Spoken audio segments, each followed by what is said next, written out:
Chicken చిక్ముక్ చేయడం ఎలాగో చెప్తారు. వెరీ గుడ్, దీన్ని ఫాలో అయిపోతాను. నమస్కారం. నమస్కారం. ముందుగా చికెన్ చిక్ముక్ చేయడానికి మసాలా వస్తువులు తీసి రెడీ చేసుకోండి. రెడీ చేసుకున్నాం. కోడిని తీసుకోండి. అలాగే. ఏంటమ్మా చలేస్తుందా? ఒక్క నిమిషం ఆగు.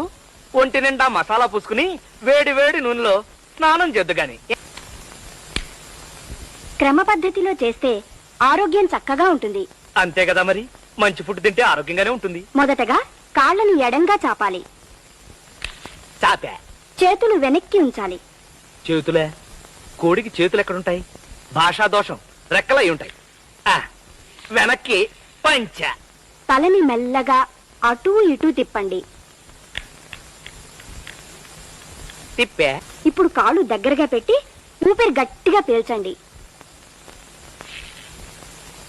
చచ్చింది కదా, మన ఊపిరి అయి ఉంటుంది. మెల్లగా ఊపిరి వదలండి.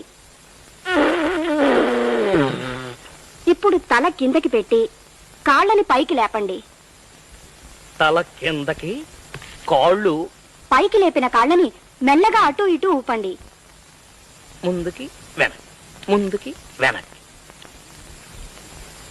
ఇప్పుడు మీ ముందు గుమగుమలాడే చికెన్ చిక్ముక్ రెడీగా ఉంది. చక్కగా ఇంటిల్లిపాది తినండి. పచ్చి కోడిని ఎలా తిండం? మసాలా అద్దుకుని తినేయాలా?